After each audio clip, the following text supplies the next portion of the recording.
Hi friends, trading facts YouTube ఛానల్కి స్వాగతం. ఇప్పటివరకు మన ఛానల్ సబ్స్క్రైబ్ చేసుకోకపోతే దయచేసి సబ్స్క్రైబ్ చేసుకోండి. ఛానల్ని కొద్దిగా ఆదరించండి. అలాగే నేను ఈ మధ్య ట్రేడింగ్ పంతులు గారి మీద ఒక వీడియో చేయడం అనేటువంటిది జరిగింది. బాగా మంచి రెస్పాన్స్ అనేటువంటిది వచ్చింది. దాదాపుగా 20,000 మంది వ్యూవర్షిప్ కూడా వచ్చింది. దానికి 20,000 మంది వ్యూవర్షిప్ వచ్చిందని నేను ఈ వీడియో చేయట్లేదు. But I want to give some clarification అనేటువంటిది కూడా ఇవ్వాలి. ఎందుకనంటే కొన్ని కామెంట్ సెక్షన్స్లో రకరకాలుగా నన్ను కూడా కామెంట్ చేయడం అనేటువంటిది జరిగింది. సో దట్ ఆ కామెంట్స్ని కొంచెం ఎక్స్ప్లెయిన్ చేద్దాము. అలాగే వ్యూవర్షిప్ కూడా వస్తుంది కదా. ఇందాక చెప్పాను వ్యూవర్షిప్ కోసం చేయట్లేదని. వ్యూవర్షిప్ వస్తే ఇంకా బెస్ట్ అండ్ గుడ్ కదా అనే కోణంలోనే ఈ వీడియో చెప్తున్నా. ఉన్నట్టు చెప్తున్నా, దాంట్లో తప్పే ఉంది. సో ఈ కామెంట్స్లో ఎక్కువగా నేను ఇదే చూసింది ఏంటంటే, మీరు ట్రేడింగ్ పంతుల్ని సమర్థిస్తున్నారా, లేకపోతే ట్రేడింగ్ పంతుల్ని ఇంకా పైకి రమ్మంటున్నారా? ఆయన చాలామంది ట్రేడర్స్ జీవితాలతో ఆడుకున్నాడు, అటువంటి వ్యక్తిని మీరు సపోర్ట్ చేస్తారని ఇట్లా రకరకాలైనటువంటి కామెంట్స్ చేయడం జరిగింది. ఫస్ట్ థింగ్ ఏంటంటే, వీడియో యొక్క థంబ్నెయిల్ ఏ కాన్సెప్ట్తో మనం వీడియో చేసాం, ఆ వీడియోలో చెప్పినటువంటి ఇంటెన్సిటీ ఏంటి, మ్యాటర్ ఏంటి అనేటువంటిది బాగా ఆలోచించాలి ఫస్ట్ థింగ్. ఎందుకనంటే నేను థంబ్నెయిల్ పెట్టా, ట్రేడింగ్ పంతులు దురాశకి పోయాడు, లేదంటే ఒక 500 కోట్లు వచ్చాయి అని చెప్పాను. అంటే దురాశలోకి అంటే ఆశపడ్డాడనే కదా దాని అర్థం. నిజానికి ఆ వీడియోలో కూడా చెప్పా, ఒక వాక్చాతుర్యం ఉంది, ఎలాక్వెన్స్ అద్భుతంగా ఉంటుంది. ఆయన వాస్తవాన్ని అంగీకరించాల్సిందే.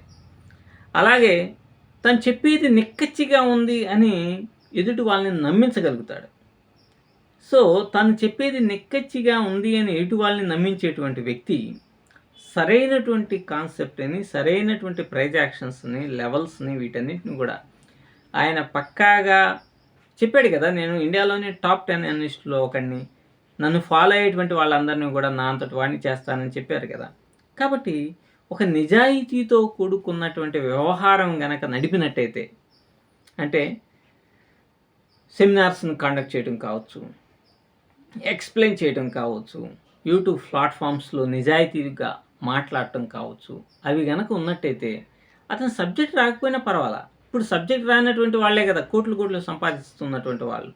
సో సబ్జెక్ట్ లేకపోయినా తను చెప్పేటువంటి దాని విధానం ద్వారా ఒక మంచి కాన్సెప్ట్ని ట్రేడర్ యొక్క మైండ్లోకి పంపించగలుగుతాడు. ఎందుకంటే ఒక వ్యక్తిని నమ్మినప్పుడు, ఇప్పుడు తెలుగులోనే టాప్ యూట్యూబర్స్ ఉన్నారు. సో వాళ్ళు చెప్పినటువంటి స్ట్రాంగిల్స్ని ఫాలో అయ్యి పక్కాగా ప్రణాళికాబద్ధంగా చేసినటువంటి వాళ్ళు ఉన్నారు. సరే, వాళ్ళు నష్టపోయారా లాభపడ్డారా అనేది పక్కన పెడితే, అంత బాగా ఇన్ఫ్లుయెన్స్ చేయగలిగినటువంటి వ్యక్తులు ఎంతోమంది స్ట్రాంగిల్స్ చేసేటట్టు ఉన్నారు.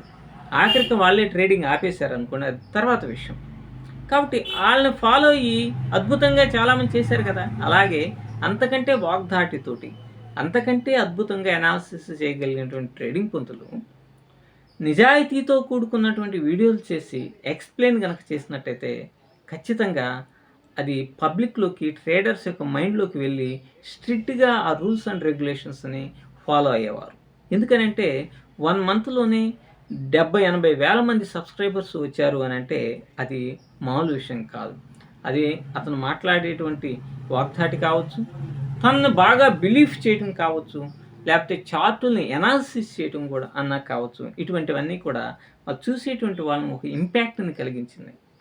కాబట్టి దాన్ని నిజాయితీతో కూడుకున్నటువంటి కోణంలో వాళ్ళు కనుక స్వీకరించినట్టయితే మన ట్రేడింగ్ పంతులు గారు ఖచ్చితంగా ఆయన చెప్పినట్టుగా ఒక సెమినార్ ద్వారా మనీ వచ్చేది, అలాగే వీడియోస్ ద్వారా మనీ వచ్చేది, పిచ్చగా మనీ వచ్చేది. రెఫరల్ లింకుల ద్వారా లెక్కలేనన్ని రెఫరల్ లింక్ అకౌంట్స్ ఓపెన్ అయ్యాయి. అతన్ని నమ్మి ప్రయాణం చేసేటువంటి లక్షలాది మందికి ఒక దిక్చూచి అయ్యేవాడు. వాళ్ళని ట్రేడర్స్గా తీర్చిదిద్దటంలో కనీసం 10% అన్న తీర్చిదిద్ది సక్సెస్ అయ్యేటువంటి వాడు. ఎందుకంటే మనం చెప్పే మాటని బలంగా నమ్మేటువంటి వ్యక్తి ఉన్నప్పుడు మనం దూకమంటే దూకుతాడు, ఎగరమంటే ఎగురుతాడు.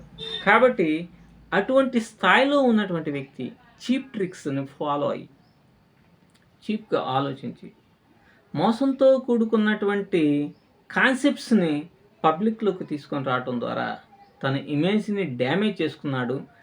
ఆశ అత్యాశ అయింది. అది కాస్త దురాశకి దారితీసింది అని అనుకోవచ్చు.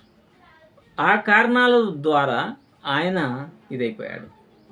నిజానికి చెప్పాలి అనంటే, మీరు ఇప్పుడైనా సరే తన వీడియోస్ కనుక చూస్తే, అతను చెప్పేటువంటి విధానం, ఎక్స్‌ప్లెయిన్ చేసేటువంటి విధానం, వ్యూవర్స్‌ని అట్రాక్ట్ చేసేటువంటి విధానం చాలా అంటే చాలా అద్భుతంగా ఉంటాయి.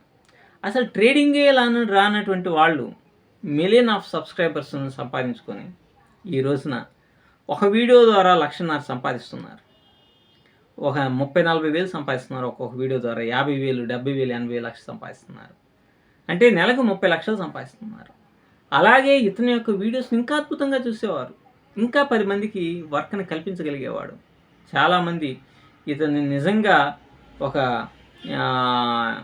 మ్యాన్ ఫ్రమ్ హెవెన్, స్వర్గం నుంచి తీసుకురాబడినటువంటి వ్యక్తిగా ఒక స్థానాన్ని కల్పించేటువంటి వారు. అంటే ఇక్కడ దురాశే అతనికి, దురాశ దుఃఖానికి చేటు అంటారు కదా, అదే అతనికి పతనం వైపుకు తీసుకుని వెళ్ళింది అని అనుకోవచ్చు. తర్వాత మరలా ట్రేడింగ్ ప్లాట్ఫామ్లోకి వచ్చి లైవ్ ట్రేడ్స్ చేసి అక్కడ కూడా నిజాయితీని పణంగా పెట్టాడు. అంటే ఆ లైవ్ ట్రేడ్స్ చూసిన తర్వాత నిజంగా ఇతనికి ట్రేడింగ్ అనేటువంటిది రాదు. గతంలో ఎవరైతే ఇతను ట్రేడింగ్ రాదు అని చెప్పేసి చెప్తా డిస్కషన్స్ పెట్టి రకరకాలుగా ప్రాపగేట్ చేశారో, వాళ్ళు చేసినటువంటి ప్రాపగాండా నిజమే అని ఆయన లైవ్ ట్రేడ్స్ చేసినటువంటి ప్రజలు, చూసినటువంటి ప్రజలు నమ్మేశారు. లైవ్ ట్రేడ్ చేస్తే పిచ్చగా థౌజండ్స్ ఆఫ్ పీపుల్ లైవ్లో వచ్చారు.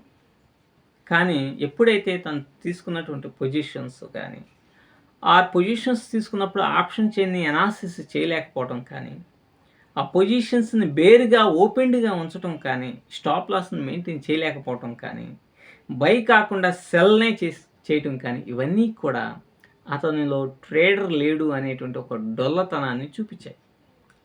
వెంటనే ఇంతకుముందు గతంలో కొంతమంది వీడియోస్ చేసి అతను ఇట్లా అట్లా అని చెప్పినటువంటి వాళ్ళైనా, అతను ఫేక్ అని చెప్పినటువంటి వాళ్ళైనా, ఎవరైనా సరే ప్రాపగేట్ చేసినటువంటి వాళ్ళ యొక్క మాటలు వాస్తవమే అని పబ్లిక్ స్వీకరించారు. కాబట్టే ఆయన ట్రేడింగ్ ప్లాట్ఫామ్ నుంచి ఇదయ్యారు. కాబట్టి మన ట్రేడింగ్ పంతులు గారి మీద నేను చేసిన దాంట్లో మెయిన్ కాన్సెప్ట్ ఏంటంటే, వీడియో చేయడంలో కాన్సెప్ట్ ఏంటంటే, ఎప్పుడైనా సరే ఒక క్వాలిటీ ఆఫ్ టీచర్, ఇప్పుడు ఒక టీచర్కి కొన్ని క్వాలిటీస్ అనేటువంటివి ఉంటాయి.